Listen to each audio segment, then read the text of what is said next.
திரு இருதய குறுமட பேராசிரியர் அருள்முனைவர் Raymond Joseph அவர்களை அன்போடு மேடை கலைக்கின்றோம். பேராலயத்தின் சார்பாக பொன்னாடை போர்த்த அருள்பணி ஆரோ சேசுராஜ் அவர்களை அன்போடு அழைக்கின்றோம்.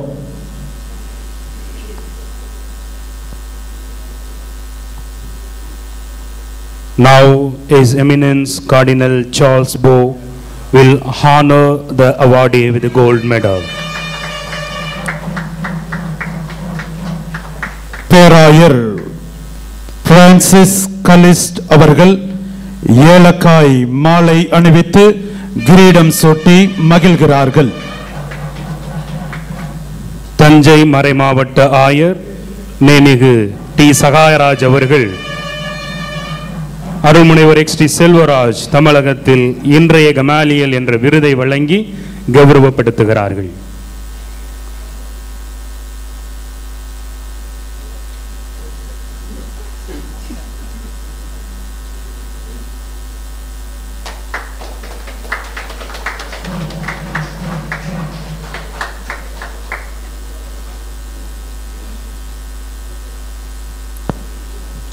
அருள்முனைவர் எக்ஸ் டி செல்வராஜ் அவர்களை வாழ்த்தி பேச சென்னை திரு இருதய குருமட பேராசிரியர் அருள்முனைவர் ரேமண்ட் ஜோசப் அவர்கள். அவையோருக்கு வணக்கம். அருட்பணி சாத்தே செல்வராஜ் அவர்கள் என்னுடைய அறநெறி இறையியல் பேராசிரியராகவும் எனக்கு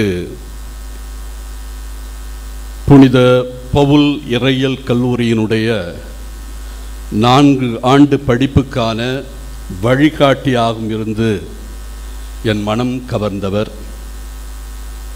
தூத்துக்குடி மறைமாவட்டத்தினுடைய அரும்பெரும் முத்து. 80 வயதிலும் துடிப்புடன் இயங்கும் இளைஞரிவர். 53 ஆண்டுகள் அருள்பணியாளர் பணியில் தடம் பதித்தவர். நண்பர்கள் வட்டத்திலே இவர் என்றுமே எக்ஸ்டி. தூய பவுல் இறையியல் கல்லூரிக்கு பேராசிரியர் முகங்களாக விளங்கிய அருள்பணி லூதுசாமி சேசா, அருட்பணி ஃபெலிக்ஸ் வில்ஃப்ரேட், அருட்பணி எரோனிமூசு, ஆயர் சூசை மாணிக்கம், அருட்பணி ஒய் இருதயராஜ், அருட்பணி தே அல்போன்சு, அருட்பணி ஆசே ராஜா சேசா, இந்த 8 ரத்தினங்களோடு 9வது நவரத்தினமாக அருட்பணி சாத்தே செல்வராஜை சேர்க்காமல் இருக்க இயலுமா? அறநெறி இறையியல் பேராசிரியராக பணியாற்றிய போது தனக்கே இயல்பான அரச்சினத்தை குப்பழிக்கும் போது ஆயர்களும் இரண்டது வரலாறு.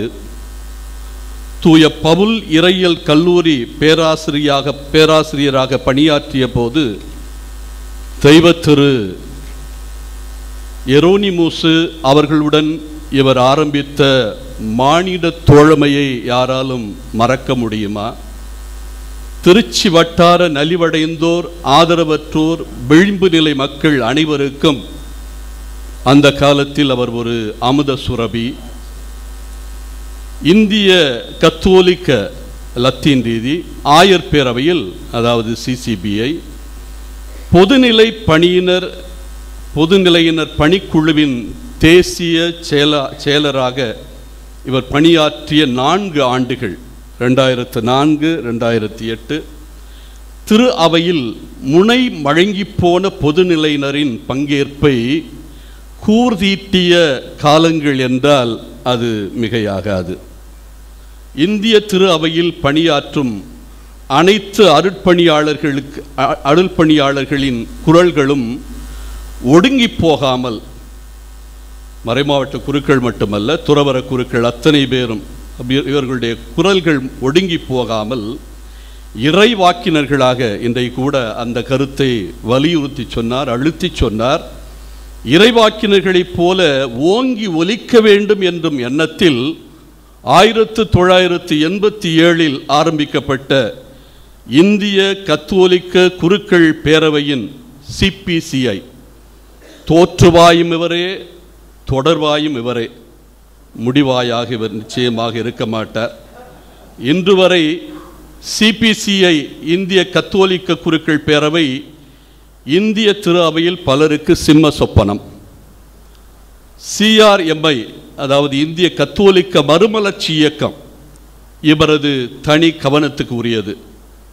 மாமேதை அமலோற்பதாஸ் அவர்களின் செல்ல குழந்தையாகி பெருமகனார் லூயிஸ் பாண்டிச்சேரி அவர்களால் சீரோடு வளர்த்தெடுக்கப்பட்டு இன்றைக்கு தந்தை செல்வராஜ் அவர்களின் அடிமடிக்கு வந்திருக்கிறது. அவர்களுடைய அரவணைப்பிலே அது மெழுகின்றது.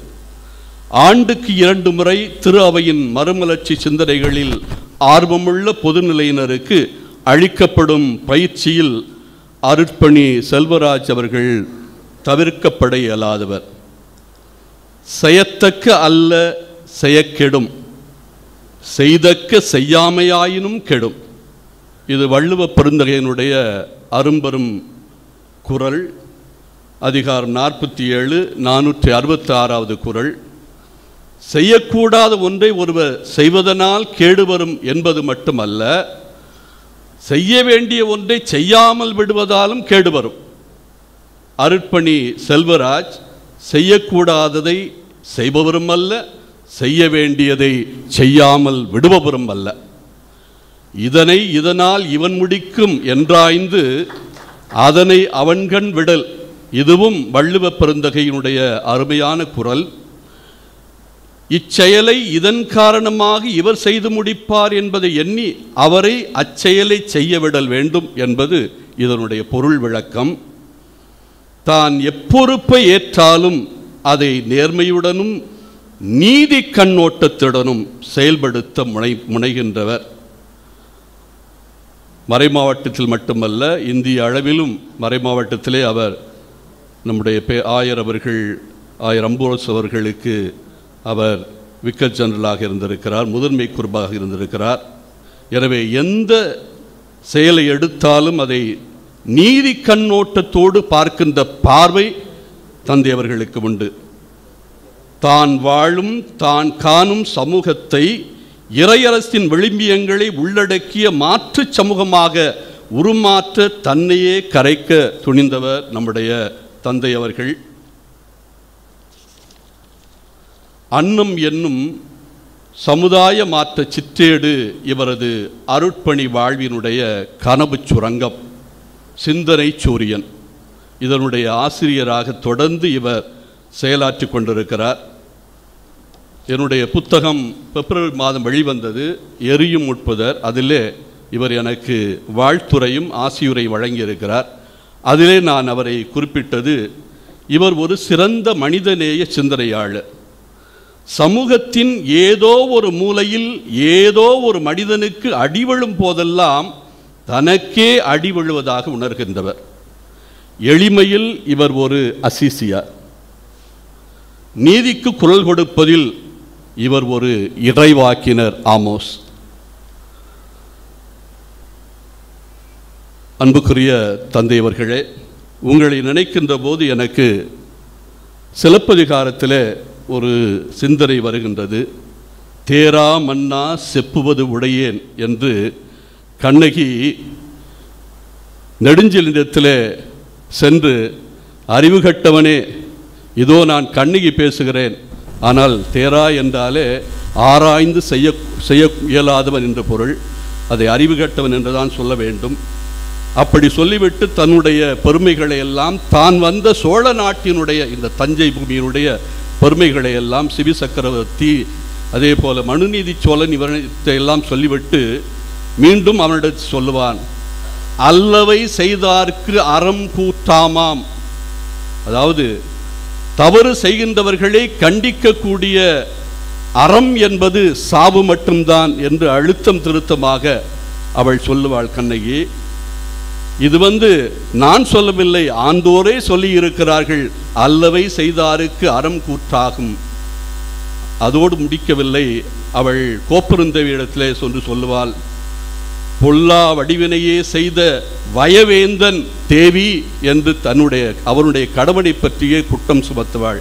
இவன் பொல்லாத காரியத்தை செய்தவன், என்னுடைய கணவனை கொன்றவன், அநீதி செய்தவன், அநீதி இழைத்தவன் என்று சொல்லிவிட்டு அவள் சொல்வாள், சுடிவினையேன் செய்யாகுவும் கான், நான் இந்த மதுரைக்கு என்ன காரியத்தை செய்ய போகிறேன் என்று பார், இந்த மதுரையை எரிக்கப் போகிறேன். கண்ணகி மதுரையை எரித்தாள். ஆனால் இந்த நீதிக்கு குரல் கொடுக்கின்றவர் கண்ணை திறந்தால், நீதியின் கண்ணை திறந்தால் இந்த உலகமே எரிந்துவிடும். நன்றி, வணக்கம். அருள்முனைவர் பிறதின் நோய் தன்னோய் போல் கருதும் பண்பாள் உலகளவில் உயர்ந்து நிர்வகித்தல், ஒருங்கிணைத்தல், கற்பித்தல் போன்ற பண்புகளால் தமிழக திரு அவைக்கும் தமிழ் சமூகத்திற்கும் பெருமை சேர்த்துள்ள திருமிகு டி. ஜோசப் பாண்டியன் அவர்களை தமிழகத்தில் இன்றைய கமாலியல் என பாராட்டி மகிழ்கின்றோம். திருமிகு டி. ஜோசப் பாண்டியன் அவர்களை மேடைக்கு அழைக்கின்றோம். நின்று கொண்டிருக்கின்ற திருவாளர் ஜோசப் பாண்டியன் அவர்களுக்கு அருட்பணி ஆரோக்கிய பரிசுத்தராஜ் அவர்கள் பொன்னாடை போர்த்துகிறார்கள்.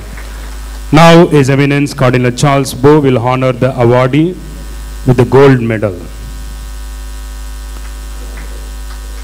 பேராயர் பிரான்சிஸ் கலிஸ்ட் அவர்கள் ஏலக்காய் மாலை அணிவித்து கிரீடம் சூட்டி மகிழ்கிறார்கள். கும்பகோணம் மறைமாவட்ட ஆயர் மேதகு ஜீவானந்தம் அவர்கள் இன்றைய கமாலியல் என்ற விருதை வழங்கி சிறப்பு செய்கிறார்கள்.